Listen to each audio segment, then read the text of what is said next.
Assalamu алейкум, амансыздарбы туғандар. Бүгін число 23 январ 2025 жыл. Ноқаттағы бүгінгі ертеңмененки курс достар. Саат 11-ден 51 өтті. Абет болайын деп қалып тұр. Достар, бірден лайкты басыңыздар, комментарийге жақсы ой пікір қалдырып, достарыммен бөлішіп қойыңыздар. Бүгін дағы курстың абалы өте жақсы бұйырса. Бірге шығат деген жақсы үмітөбүз. Қар сонын жауып атат достар. Финансовый кредит банкта рубль болса 87,5, сатып алып болса 90, ал эми доллар 87,30, евро 90,00, казак теңгеси болса 0,115 екен достар.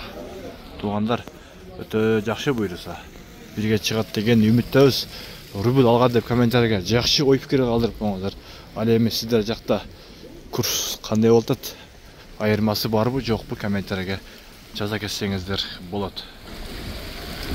Капитал банкта 87,5 рубль, сатып алып болса 89,5, доллар 87,30, евро 90 сом 50 тиын, казак теңгеси болса 0,115.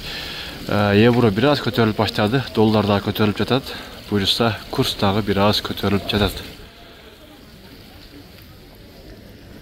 Абеттен кийин дагы кечекеде олуп көтөрүлүп кетсе жакшы болот. Кече экиле банкта 87,5 эле, Доскорда банк менен финансовый кредит банкта 87,5 эле. Ал эми бүгүн болсо банктардын бардыгында 87,5 болуп калыптыр.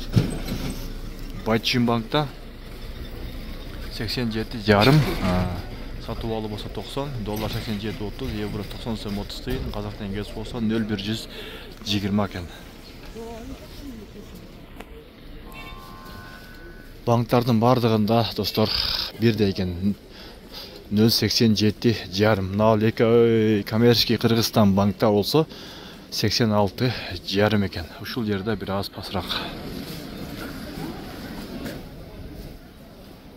Достар, мына ушинтип видеобузду жыйынтыктайбыз. Барыңыздар сак саламатта калыңыздар.